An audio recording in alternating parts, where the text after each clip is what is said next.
За сайн байцгаана уу? Хөтлөөчн подкастын шинэхэн дугаар тавтай морил. За энэ удаагийн дугаараар бид нэр эрүүгийн хэргийн нэгэн бас сонирхолтой хэсэг бол ярихаар бэлдээд байна. Хэрвээ та манай өмнөх дугааруудыг сонсох юм бол ер нь ингээд нөгөө эрүү хэргийн захиргаа гэдэг аль болох ингээд гурван салбараасаа сонирхолтой хэсгүүдийг сонгож аваад л ярихыг бол хичээдэг. За тэгээ энэ удаа нэг аманыгийн эрүүгийн хэсгийг сонгож авчээ. Тэгээ би ч яг сонсоогүй байгаа болохоор өмнө нь яг хальт сонсоод ерөөхдөө юу болсыг сайн мэдэхгүй хальт сонссон байгаа болохоор бас аягүй сонирхолтой санагдчихэв.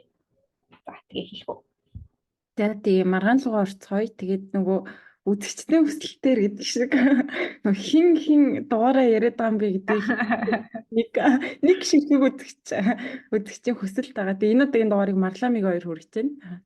Тэгээд өнөөдрийн дугаарт яригдах эрүүгийн хэргийг маань та бүхэн бидний нөгөө сошиал дээр сургуудыг маань дагдаг бол бидэд 7 хоног болгон өмнөх 7 хоногт нь усын дэжүүхээр шийдвэрлэгдсэн маргаануудыг ер нь шүүж үзэж агаад ямар онцлог маргаан шийдвэрлэж вэ гэдэг юмнуудыг хүргэдэг Жуделожи Weekly гэдэг нэг юм 7 хоног юм шиг. нэг юм 7 Жуделожи Weekly. Weekly дээрээ өмнө онцолж исэн өмнө гэдгийг саяхан нэг 2-3 7 хоногийн өмнө онцолж исэн нэг эрүүгийн хэргийг ярихаар бэлтгэлээ. Тэгээд ерөөдөө үйл баримтын хувьд нэлээд бас сонирхолтой гэж миний хувьдаа бодоод байгаа. За тэгээд маргаан руу орцгоё. За үйл баримтын хувьд бол нэгэн өдөр гэдэг шиг нэгэн эмэгтэй хүнээстэй цагдаагийн агуулгын 102 гэдэг тусгай дугаарын утсанд одоо мэдээлэл юу ирсэн байгаа, дуудлага ирсэн. За тэгээд энэ дуудлагаараа тухайн эмэгтэй маань юу гэж хэлсэн бэ гэд. Тэгэхээр за нэг жолоочтой намайг согтуу байхыг ингээд далимдуулаад хүчин дээд за тэгээ миний бүгжийг аваад явсан байна гэдэг ийм дуудлага мэдээллийг оройн цагаар цагдаагийн агуулгын 102 одоо дугаарт өгсөн байгаа. За тэгээд жоохон хаард сонсогдоод шүү. Нөгөө гэмт хэрэг ярьдаг подкаст шиг болчихгүй үстэй. Бас харьцангуй гайгүй заяа гэхгүй. За. Үүний дараа бол юу болсон бэ гэд. Тэгэхээр за яг энэ нөгөө 102 дугаарын утсаар нөгөө дуудлага мэдээлэл хүлээж авч байгаа тэр шуурхай удирдлагын тасаг нь бол дуудлага мэдээлэлээ бүртгэж хүлээж аваад тэгээ цаашаа ингээ мөрдөгчөд хамжуулдаг юм байлээ. Одоо нөгөө шүүхийн шийдвэрт бичигдснээр бол за тэгээд тэр мөрдөгч нь бас тэр дуудлагыг нь бүртгэлд оруулаад за тэгээд нөгөө мөрдөө шалгах ажиллагаагаа хуулийн дагуу хийх тийм үүрэгтэй байд юм байна. За тэгсэн чинь за ерөнхийдөө ингээл нөгөө босон бүх процессуудыг базаад ярихад мөрдөн шалгах ажиллагаа одоо явуулах үедээ бол тухайн мөрдөгч маань хохирогчийг дуудаж мэдүүлэг авсан. За тэгээд хохирогчийн хийсний дагуу бол тухайн таксины жолоочийг буюу одоо тэр гэмтэрэг үйлсэн үнийг бол бас олсон байгаа. За тэгээд тэр үнтэйгээ холбогдоод бас мэдүүлэг авахар хэлцээр ингээд дуудсан байгаа. За тэгээд энэ үед бол тэр таксины жолооч нь нөгөө авч авсан гэсэн бүгжөө бол хохирогчод хүлээлгэж өгсөн. За тэгээд энэ үед жолооч хохирогч хоёр маань ерөөхдөө хоорондоо ярилцаж тохиролцоод нөгөө юу маань тэр жолооч маань хохирогчод 5,800 мянган төгрөг өгөхөөр тохиролцоод ингээд тохиролцоонд хүрсэн байгаа байхгүй юу. За тэгээд мөрдөгч нь бол нөгөө мөрдөгч маань болохоор таксины жолоочоос тэр 5,800 мянган төгрөгийг нь хохирогчод ингээд өөрөө дамжуулж өгөөд за тэнгуүтээ нөгөө нэг би хүчиндүүлчлээ гэдэг тэр дуудлага мэдээллийг нь болохоор зөрчлийн хуулийн 15.9-т заасан хурамч дуудлага мэдээлэл өгөх гэдэг энэ зөрчил байсан байна гэж ингэж шийдвэрлээд тэгээд одоо тэр хэргийг ингээд одоо цааш нь гэмт хэрэг болохгүйгээр гэдэг юм уу те ингээд хохирогчийг хурамч дуудлага мэдээлэл өгсөн гэж ингээд бүртгээд дуусгацсан байгаа юм аа. Нэс амирын тий. За тэгэхээр энэ хэрэг маань ерөөхдөө бүхэлдээ бол яг тэр нөгөө одоо эрүүгийн тэр нөгөө хүчинцэн гэдэг тэр гэмт хэрэгтэй холбоотой биш юм биш үү тий. Мөрдөгчийн одоо өөрөө тэр мөрдөн шатлах үйл ажиллагаагаа явуулж явах үедээ ингэж одоо хууль зөрчүүд те гэмт хэргийг одоо наан ингээ гэмт хэрэг биш болгоод тасан зогсоосон гэх юм уу юу гэх юм те тасан зогсоосон ч бас хаашаа чи одоо ингээд өөрчлөлтүүд ингэж бүртгэгдсэн байгаа энэ үйлдэл нь ер нь гэмт хэрэг муу юм уу гүм үү юу болсон бэ гэдэгтэй холбоотой маргаан гэсэн үг байгаамаа. За тэгээд үйл баримт нь гэхдээ жишээлбэл одоо тэр хэрэг үйлцэн этгээд нь одоо энэ дээр ихтэй л ингээ хурамч дуудлага гэж болчихж байгаа юм ба штэ тий. Хэрэг үйлцэн гэж хэлэх ёстой мó ёсгүй юм энэ үжин тэгэхээр ямар нэг хэрэг үйлдэггүй л болж эцэст нь хаарч штэ тий. Тийм. Тийм За ээ ер тийм. нь бол нөгөө хүмүүсийн өгсөн мэдүүлгүүдийг нь ингээд уншиж хахад за хүчинсэн нь бол нөгөө худлаа биш үнэн өөрөө одоо тэр нөгөө гэмт хэрэгтнийх нь өгсөн мэдүүлэг нь за тэгээд нөгөө хохирогчийн өгсөн мэдүүлгүүд энэ төр дээр бол яг ингэсэн тэгсэн гэдгээрээ байж байгаа байхгүй юу. Тэгэхээр ерөөхдөө гэмт хэрэг бол үлдэгдсэн гэсэн үг. Эргүүлэлт Тэр яг заасан. уу энийг дараа нь дахиад өөр эргүү хэрэг нэгэдгүүл явж байгаа байх те одоо хүчин Тийм, гэмт тийм, хэрэгтэй болохоор тийм. те. Тийм. Тэр нь бол тусдаа хэрэгээр шийдвэрлэж байгаа. Энэ хэрэг нь бол яг тэр мөрдөгчтэй нь холбоотой мөрдөгч гэмтэрэг үйлснэ үү гэдэг дээр төвлөрж байгаа гэдгийг нэрээ бас хэлье. Энэ дээр нь гэхдээ жишээлбэл нөгөө мөрдөгчт нь одоо аль нэгээс нь одоо техник жолоочоос нь одоо тэр үйлчлэг үгээд байгаа этгээдс нь мөнгө төгрөг өгсөн гэдэг юм байж юм уу? Зүгээр л хохирогчд бол 5,800 мянган төгрөг өгөөд Энэ яг ингээд хүмүүсийнх нь мэдүүлгүүдийг уншихаар юу гэж хэлж байгаа гэд тэгэхээр за одоо жишээ нь тэр гэмтэрэг үйлцэн хүн нь юу гэж хэлж байгаа гэхээр би ингээд цагдаагийн хэлц дээр очиод мөрдөгчийн өрөөнд орсон тий. Тэгээд тэгсэн чинь нөгөө юу одоо тэр хүний ингээд нүүр мүрийг нь бас одоо хохирогч маань юу яаж захтаа ингээд урж мураад ингээд нүүрэн дээр нь юм уу гарсан байсан гэж байгаа байхгүй. Тэгээд тэгсэн чинь мөрдөгч нь ер нь нүүр мүрийг харчаад өө за ер нь бол ингээд ойлгомжтой юм байна. За чи бүгжийн нь бол ингээд үг тэгээд нэмэх нь тэр хохирогчтойгоо одоо тохиролцтой тэгснээ бүр хохирогчтойгоо тохиролц гэж хэлсэн гэж байгаа байхгүй юу. Тэр хүн тийм мэдүүлэг өгсөн байгаа. Тэгээд нөгөө нь болохоор ингээд хохирогчтой тохиролцох гээд тэгээ нөгөө хохирогч нь болохоор ч гэсэн өөрөө ийм нөгөө янз бүрийн бас юмд хутгалтаж ингэж ямааргүй байсан болохоор за би ингээд ер нь бол гомдол саналгүй гээд ингээд өнгөрчөө чи надад 8 сая төгрөг өгөө гэж хэлсэн гэж байгаа байхгүй. Тэгээд ер нь бол ингээд мөнгөн дүмүн дээрээ одоо бууруулна ингэн тэгнэ гэсээр агаад за ер нь бол 5,800 мянган төгрөг өгөөд ингээд салъя гэдэг ийм шийдэлд хүрсэн юм шиг байна. Тэнгүүд мөрдөгч нь болохоор за окей гээд тэгээд тэр маргааныг гин хурамч дуудлага мэдээлэл өгсөн байна гэд ингээд өнгөрсөн гэсэн үг. Угаасаа нөгөө сонин гэсэн тий угаасаа за хоёр тал тохиролцлоо гэж шууд гомдол хаачих юм бол угаасаа Монголын тогтолцоонд л байхгүй шүү дээ. Хэрэг үйлцэн л бол явах хэрэгтэй. Тэнгүүд шууд хурамч дуудлага мэдээлэл гээд хаачж байгаа юм байна л да. Тийм. Бас айгүй сонирхолтой. Тэгээд яг энэ үйл баримт дээр нь яг нөгөө эрүүгийн эрх зүйн яг суур амар чухал зарчмуудын нэг буюу нөгөө зайлшгүй байх гэдэг. Харин тийм. Тэгээд зайлшгүй байх гэдэг тэр зарчим яригдаж байгаа байхгүй юу? Энэ зарчим нь одоо амар энгийн юу гэсэн үг вэ гэд тэгэхээр гэмтэрэг үйлцэн л бол тэр хүний гэмт хэрэгт нь ял шийтгэл бол зайлшгүй байна гэдэг л ийм зарчим. Энэ юу гэсэн үг вэ гэж тэгэхээр гэмтэрэг үйлсэн тэр хүн одоо юу гэдгийг хохирлоо арилгасан байна уу? Одоо тий хохирогчт нь мөнгө төлсөн байна уу? Хохирогч нь тохирлсон байна уу? Тэглээсээ үл хамааран тэр хүн одоо ял шийтгэл бол зайлшгүй идэх ёстой.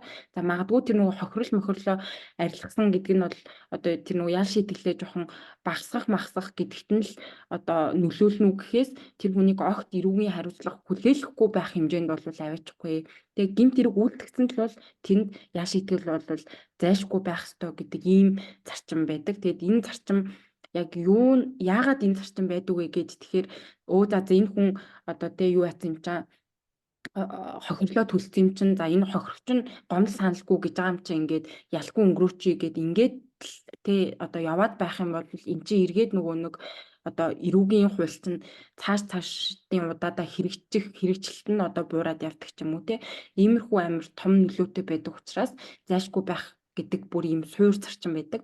Тэнгүүд энэ үйл баримтыг харахад бол яг тэр зайлшгүй байх гэдэг тэр зарчмын яг эсрэг юм болсон гэж харагдаж байгаа байхгүй тий. За тэгээд одоо яг шүүхийн шийдэл рүүгээ орцгоё. Энэ үйлдэлийг бол яг нийслэлийн прокурорын газраас эрүүгийн хуулийн 22-1-1 гэдэг ийм гэмт хэрэгээр зүйлчилж бол шүүхэд шилжүүлсэн. За энэ нь ямар гэмт хэрэг вэ гэд тэгэхээр эрх мэдэл албан тушаалын байдлаа уруулан ашиглах гэдэг гэмт хэрэг байдаг. За энэ яг тодруулаад унших юм бол юу гэсэн үг вэ гэд тэгэхээр нийтийн албан тушаалт нь албан үүрэг бүрэн эрх албан тушаалын байдлаа уруулан ашиглаад за эсвэл зориуд тэр одоо бүрэн эрхийг хэрэгжүүлэхгүй байж өөртөө эсвэл бусад хүнд давуу байдал бий болгосон болвол энэ гэмт хэрэг гэж үздэг. За тэгээ нийтийн албан тушаалтан гэдэгт бол энэ мөрдөгч гэдэг энэ албан тушаал бол орж байгаа. За тэгээд прокурорын газраас юу гэж одоо хэлж байгаа вэ гэж тэгэхээр за энэ хүн мөрдөгч буюу нийтийн албан тушаалт нь за өөрийн тэр хэрэгжүүлэх ёстой мөрдөн шалгах тэр албан үүрэг бүрийн эрхээ зориуд хэрэгжүүлэхгүй байгаад тэгээ үүнийхээ улмаас бусад этгээдэд буюу те одоо тэр гэмт хэрэг үйлдсэн тэр хүнд одоо ялц авших боломжийг буюу тийм давуу байдлыг бий болгосон байна. Тийм учраас эрүүл мэндийн 22-ийн 1-ийн 1 заасан гэмт хэрэг байна гэж зөвлөлж одоо юу байдаг шүүх рүү оруулдаг. За тэгээд анхан шатны шүүхээс болвол ямар дүгнэлтийг гаргасан бэ гэд тэгэхээр энэ хүнийг 22-ийн 1-ийн 1 заасан гэмт хэрэг үйлдсэн байна гэж үздэг. За ингэхдээ ямар тайлбарыг өгдөг вэ гэд тэгэхээр энэ бол хохирогчийг одоо тэр гэмт хэрэгт нь хүчинсэн гэдгийг мэдсэн байж ич тэр нөгөө хохирогчийн гомдлыг шалгаад буруутай үйлдэлийг нь тогтоох ёстой тэр хуульд заасан мөрдөн шалгах ажиллагаагаа явуулахгүйгээр тэр хүнд ял завших боломжийг өгж байгаа энэ үйлдэл нь бол юу яасан байна тэгээд нэмэх нь болохоор нөгөө мэдчихэж тэ ингээд одоо мөнгө дамжуулж өгөөд хооронд нь тохиролцуулаад ийм арга хэмжээ авсан байгаа нь өөрөө идэвхтэй шууд санаатай ийм үйлдэл байна. Тийм учраас гэмтэр үйлцсэн байна гэж утсан. За тэгээд анхаашны шүүхээс ямар ял өгсөн бэ гэд тэгэхээр нийтийн албан тушаал томилогдох эрхийг нь 2 жилийн хугацаагаар хасаад 1 жил 2 сарын хугацаагаар зорчих эрхийг хязгаарлах ийм ялаар шийдвэрлсэн байсан.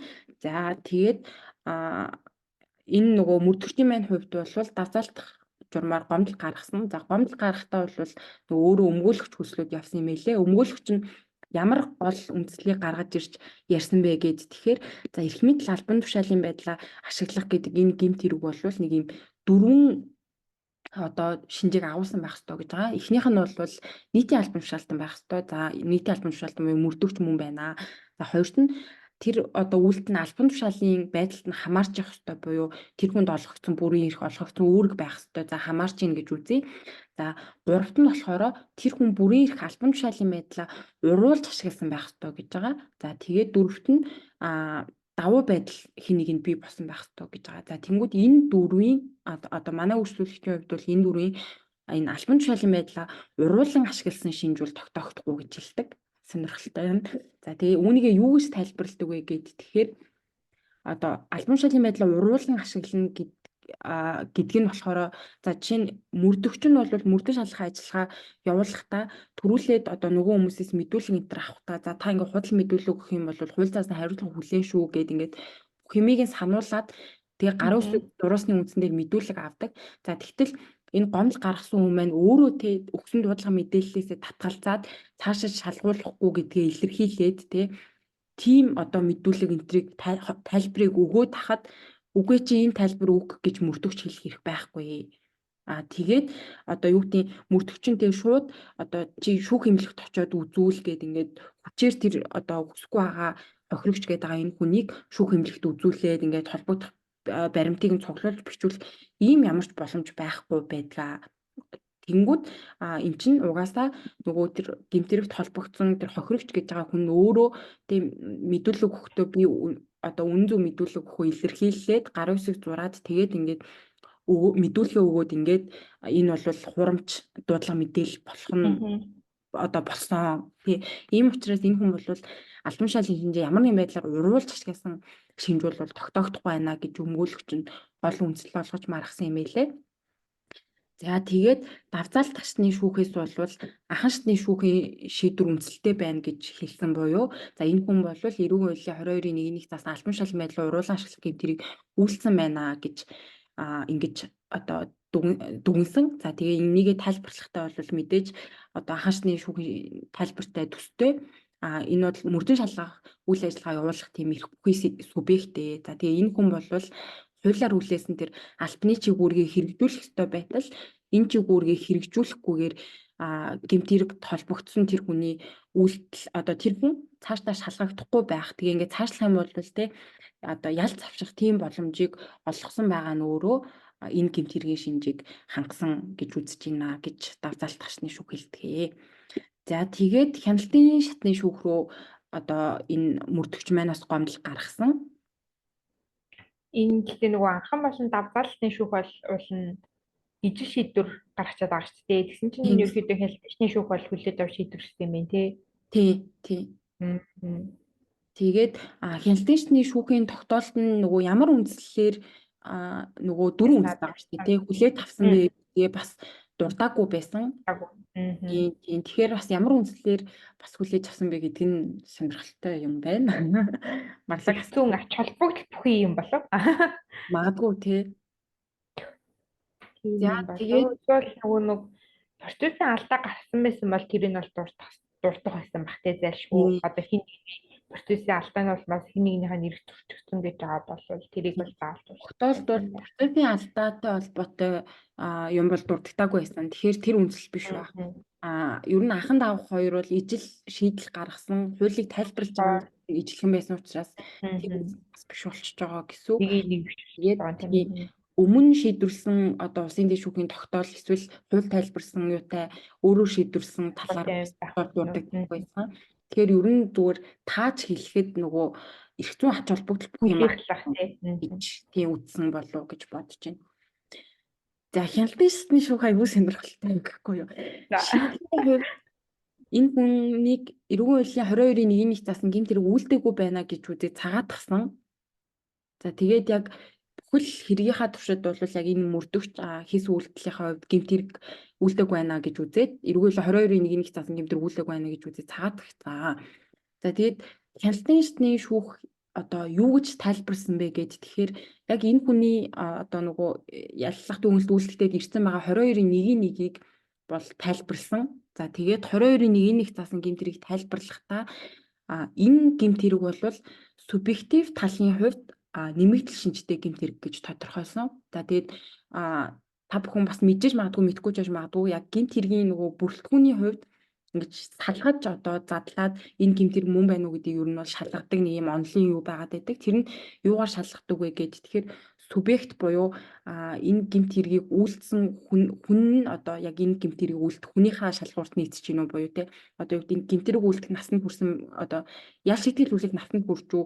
За эсвэл зарим төрлийн гэмтгүүд энэ гэмт хэргийн тухайд бол бүр тусгай субъект заасан байх байгаа тийм. Тэгэхээр одоо тэрийг шалгадаг буюу субъектийн шалгуур байдаг. За субъектив талын шалгуур гэж байдаг. За субъектив тал нь нэг юм хоёр шинж дотор шалгадаг. Эхнийх нь бол зайлшгүй байх шинж буюу энэ хүн санаатай үйлдэлсэн юм уу эсвэл болгоомжгүй үйлдэлсэн юм уу гэдгийг шалгадаг. За тэгээд зарим гэмт хэргийн хувьд бол субъектив талын нэмэгдэл шинж байдаг буюу нөгөө юм сэдэлт зориг байх ёстой гэж бас үзээд байдаг. За тэгээд субъектив тал гэж байдаг. Тэгээд объект гэж байдаг. Объект гэдэг нь бол яг энэ гэмт хэргийг үлдээд тэгээ ямар эрүүгийн хуулиар хамгаалагдсан ямар яг эрх ашгийг хамгаалж гинэ үү гэдэг тэрийг нь хэлдэг. За энэ гэмт хэргийн тухайд бол тэр нөгөө одоо тэр төрийн албан нийтийн албаны одоо тий хууль журмын дагуу одоо үйл ажиллагаанд явах тийм эрх ашгийг хамгаалж гинэ гэж тайлбарлаж болно. За тэгээд объектив тал гэж байдаг. Объектив тал нь болохоор яг гэмт хэрэг үйлдэж байгаа тэр гадаад шинж буюу тэрийг хэлж идэг. За тэнгууд хяналтын шатны шүүх энэ одоо 22-ийн 1-ийг болохоор субъектив талын хувьд нэмэгдэл шинжтэй буюу ямар нэмэгдэл шинжтэй вэ гэд тэгэхээр сэдэлтийн хувьд энэ гэмт хэргийг шунхайн ч юм уу эсвэл бусад хувийн сэдэлтээр одоо үйлдэгдсэн байдаг гэмт хэрэг гэж тайлбарладаг. За энэ юу гэсэн үг вэ гэд тэгэхээр за энэ гэмт хэрэг нэг бол те өөртөө болон бусдад одоо эдийн бус баялагын одоо эсвэл тэдгээрийг өмчлөх хэрэг олж авах ч юм уу те тийм шунхайн сэдэлттэй байж болно. За эсвэл ямар нэгэн үүргийг гүйцэтгэх зайлсхийх ч юм уу те за эсвэл одоо бусдын захиалгыг гүйцэтгэх матаархах ч юм уу те тэгээд ингээд ер нь нэг юм хувийн янз бүрийн сэдэл байж болно гэж тайлбарлаж байгаа. Тэгэхээр ийм сэдэл дээр үйлцнийг нь нотлох ёстой гэж улсын дэд шүүх хэлдэг. За тэгээд энэ тохиолдол дээр бол ямар ч тийм одоо сэдэлт нь одоо тогтоогдоогүй байна.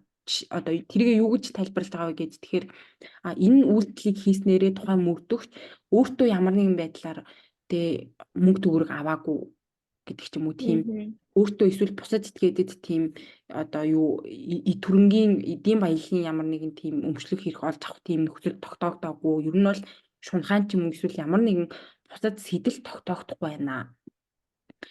Тэгээд нөгөө хувийн ашиг сонирхлоо гүйцэлдүүлэх зорилгоор ч юм уу энэ гэмт хэргийг үйлддэгэ.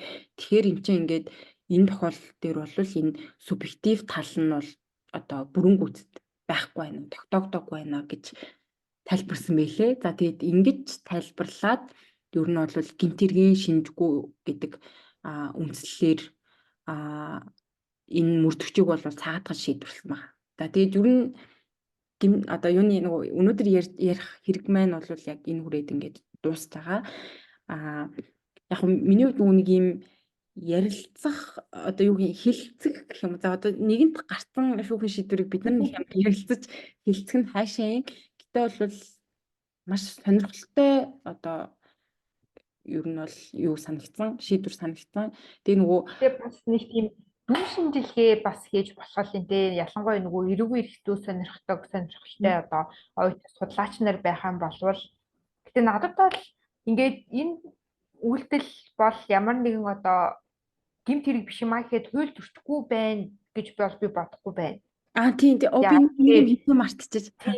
За нөгөө улсын дэвшингийн тогтоолтод хамгийн төгсгөл нэг зохицолбор байсныг нь хэлээ марчиж нэр. Тийм зөвлөмжийн шинжтэй ч юм уу нэг сануулгын шинжтэй үлдээдэг тийм юм байгаа юу те. Тэгээ нөгөө тэр нь юу гэж хэлсэн бэ гэдэг тэгэхээр энэ ингээд одоо тогтоол гараад энэ хүний гэмтэрэг үлдээгүү гэдэг ингээд тогтоочж байгаа нь өөрөө энэ хүнийг одоо хуультай янз бүрийн хэм хэмжээний акт одоо дүрм журм зөрчсөн гэдэг үндслээр ямар нэгэн байдлаар хариуцлага одоо тэ эрх бүхий албан тушаалтан нь хариуцлага хүлээлгэхэд бол хашлахгүй шүү гэж хэлсэн байлээ. Тэгэхээр яг хуу цаад санаа нь бол яг энэ гэмт хэрэг бол биш ээ. Гэмт хэрэг үлдээгүй. Гэтэ хууль бол зөрчсөн нь бол тогтож байна. Тэгээ тэрэнд нь одоо юу гэдэг дээд албан тушаалтан байдаг ч юм уу.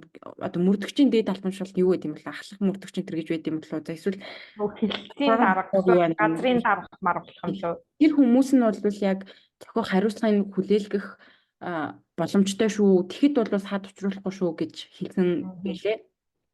Баг хийн төгөөд байгаа юм шүү те. Тийм. Өөр юм байгаа шүү гэхдээ энэ гэмт хэрэг бол биш. Гэхдээ хариуцлага хүлээлгэх нь бол зөв шүү. Гэж тайлбарлах нь цаашаа тийм. Гэхдээ яаж бодсон энэ үйлдэл бол одоо эрхтүүч биш байсан ч хуульч биш байсан ч те ингээ үний нүдээр хасан ч гэсэн надад бол яг тийм зүв ямар нэгэн байдлаар хүлээх хариуцлага хүлээх ёстой тийм үйлдэл юм шиг бас санагдаж байна.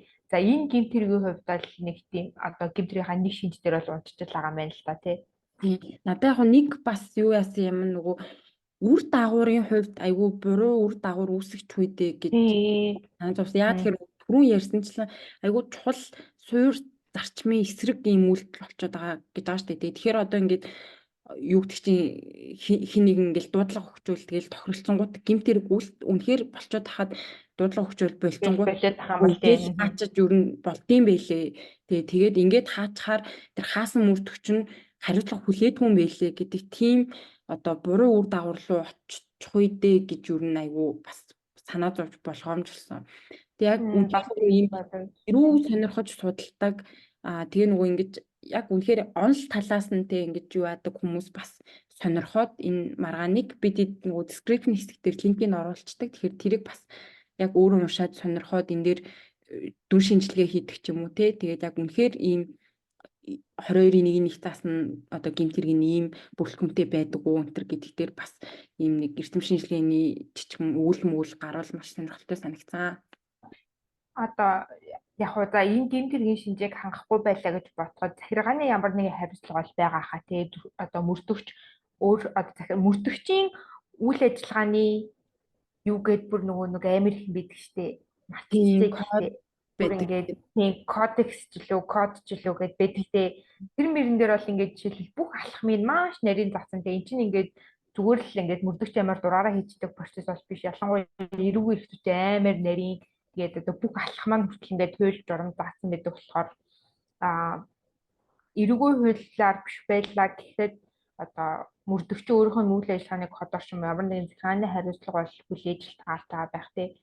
Тэгээ энэ нөгөө саяхан шийдвэрлэгдсэн 5 сарын бараг 10 эднэрч үлээ 24 оны 5 сарын 10 эдний үеэр шийдвэрлэгдсэн байгаа байхгүй юу. Тэгэхээр ерөөхдөө ингээд цаашдаа бас арга хэмжээ нь авагдаад тэр шийдвэрлэх эрх бүхий албан тушаалт нь бас хариуцлага хүлээлгээд явах ах гэж бас найдаж байна. Тэгээ юу л ах те. Яг нь миний хувийн л бодол тоо. Подкаст нэр ихтэй хувийн бодлоо л ярьдаг үстэй. Үгүй юу? Би эсвэл дандаа хувийн бодлоо ярьдаг подкаст сонсд юм болоо. Маршагийн хувийн бодлыг сонсомооргүй байгаанууд нь энэ үрээд подкастад дуусгаж болно. Оо яг ярихчихсан мөртөөсөө мартчихлаа тэр. Йоо. Харин ингэж идэг болсон байлээ гэж. Юу хэлчихсэн юм болоо. За яг санал дараагийн дугаар дээр үргэлжлүүлэх гиснээс. Би Марлагийн бодлыг зүгээр таахад чи ингэж ботсон байж магадгүй. Аа нөгөө юм мөрдөгч интернеттэй яг ийм хууль биелүүлж байгаа энэ анхан шатны юун дээр ажиллаж байгаа энэ хүмүүс зүгээр нөгөө одоо энэ нь бол яг ингээд тохиролц гэдэг ингээд хэлсэн юм байгаа штэ тий. Тэгмэд би болохоор бас хувийнхаа бодлыг хэлэхэд энэ ингээд нэг удаагийн биш юм шиг надад санагдаад байгаа байхгүй юу. Аа, яг ёо яг надад хэлчихсэн нэ. Ёо баярлаа. Тий ингээд хүн гаднаас ингээд ингэчлээ тэгчлээ гэд ингээд ороод ирэнгүүт өө за тохиролц гэж хэлж ийн гэдэг чинь ингээд нэг удаагийн биш магадгүй энэ бол хэд хэд удаа тохиролцсон. Тэг ингээд Энэ бол ингээд баг тактик тогтцсон. За тогтхон гэж хэлэх нь за бас арай ч өрөөсгөл байх л та. Гэхдээ зүгээр ингээд бодит амьдрал дээр ийм юм бол зүгээр болчлоо гэдэг байх гэж би бодоод байгаа байхгүй юу. тийм тэнгууд ингээд нэг за энэ гэхдээ уг нь ингээд бас амар юм юу маргаан байгаа сте. Яг нөгөө яг үндсэн кейсийн хувьд эн чинь хүү хаад маргаан шүү дээ. Хаад кейс байгаа шүү дээ. Тэг энэ дээр ингэж хэлхийн гэж яхад одоо юу гэдэг нэг жижиг саж гэж хэлхийн ч цааш чинь гэхдээ нөгөө арай өнгөн гэмт тэргүүд те ингээд нэг хулгай мулгай ч юм уу юу байдаг чинь те. Тиймэрхүү юм дээр хүн ингээд ороход за тохиролцож гэж одоо хэлж байгаа нь магадгүй нөгөө өөрсдийнхөө ажлын ачааллыг те нөгөө ингээд цааш нь хүндрүүлээд ингэхгүй байх нэг юм зоригтой юм шиг бас зүгээр одоо зүгээр маргааныг уншихад мэдрэгч байгаа. Тэгэд эн чинь бас айгүй буруул юм байгаа юм л та тий. Тэгээд магадгүй бид нар ч гэсэн ийм юмтай тулж магадгүй гоос тий ингээд хизээний тулсан бохгүй юу харин. Тийм хэлээр очсон чинь өө тохиролцож гээд хэлэх юм бол бас сонирхол кейс. Уу ямар сонио ингээд харин тий би яг нэг удаа ингээд нөгөө машинтай явжсэн чинь хажуунаас чи ирээд мөргсөн гэхийн цаашаа тий ер нь аль яг уу амар их хэмжээний тохирол учруулаагүй ч гэсэн надад тохирол учруулад тэгээ харахгүй тэр хүний буруу байгаа. Тэгээ би цагдаараа явуулсан бохгүй юу гомл хараад. Тэгээд угаасаа шууд очингууд тохиролцож гэж шууд урдаас хийж байгаа байхгүй юу. Тэгээд тэр мөр бол надад яг үндэ тэр үед бол амар утгагүй амар уур хөрмөр санагдчихсан. Тэнгүүд энэ зүгээр одоо ингээд энэ чинь ингээд хүчингийн гэмт хэрэгчтэй те эсвэл нэг амар тийм бид хэд амар имзэг хүлээж аваад мужийн амар хүнд гэмт хэрэгстэй. Ийм гэмт хэрэг дээр яаж тохиролцох гэж хэлж чадчихна. Жишээлбэл энэ нь л тийм хэцүү санагдчих. Тэр яг ийм одоо практик за яг минийх бол ингээд амар хохирол хөл жижигхэн тиймэрхүү байсан юм дээр ингээд амар их ажиллаж хөнгөвчлөх гэдэг л сэтэл зорилготой байх л та. Цагдааны энэ бол мөрдөгчнэр энэ бол тэгэхээр том гэмт хэрэгүүд дээр ингэж хэлж ийн гэдэг бол айгүй хүндэл санагдаж байна. Та нар хэдэн ч гэмт хэрэг ингээд өнгөрч байгаа юм байна. Бид нар бол бас мэдгүй юм байна. Ил гарч байгаа бас энэ юм л үү те. Тэгээд энэтэй холбоотой ямар нэг шиг тогтоостой хариуцлага хүлээлгэсэн тий. Тэгээд яг төгсгөлтөн зүгээр хэлэхэд одоо ингээл жишээ нь Марлагийн саяны машин мөрөгцөн гэдэг кейс дээр за магадгүй нөгөө ингээ хүн болгон л дотроо одоо ингээд ямар нэгэн хэмжээнд юу хийж байгаа штэ тэ ингээ харьцуулалт хийж байгаа гэсэн үг штэ тэ. Одоо чинь машин мөргүүлсэн байх юм бол за тохиролцоод өнгөрсөн амар юм уу үнэхээр ингээд процесс болол явах уу гэдэг дээр хүн болгон л ингээл зэглэлт үзчихэл байгаа хэл та. Гэхдээ эн чинь бас нэг цаад одоо юу гэдэг нь тий суур зарчмаараа одоо шудраг байх ёстой гэмтэрэг үйлсэн хүн бол ингээд гэж явах ёстой. Тэгээд тэр чинь угаасаа хүнд хариуцлага хүлээлгэмээр байгаа байхгүй тий.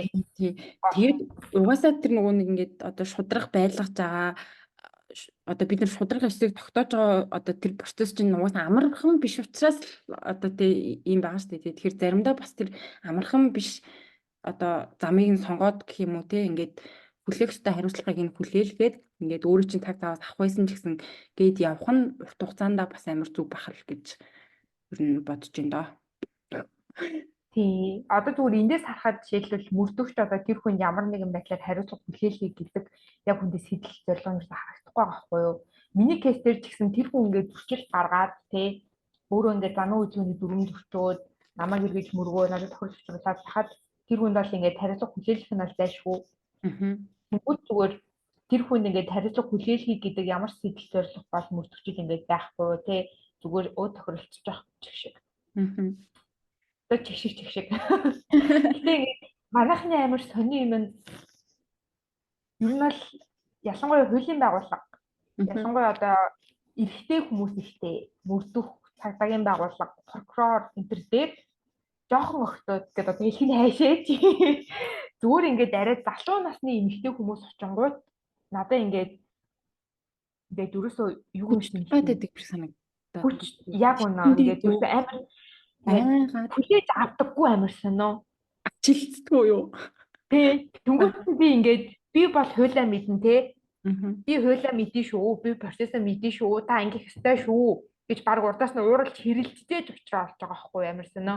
Түүнээс бол багын жоохон хүмүүсээс айхтар ухааны юм ярьчих гад байдаг жоохон хэцүү санагдсан зүгээр. Тэгээд нэг юу гэдэг чинь. Яг нэг нь процессын талаар гомдлсных бас хэлчмээр санагдлаа.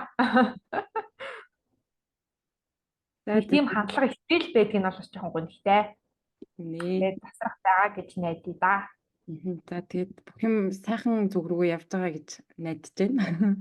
За тэгээд энэ удаагийн дугаараа бас энэ хүртэл бүтээрийн бодол модлыг хамаагүй сонсоод энэ хүргэсэн та бүхэнд баярлалаа. Тэгээд энэ удаагийн дугаараа энэ үргээд дуусгаж байна. Дараагийн дугаараар уулзцаая. Баяртай.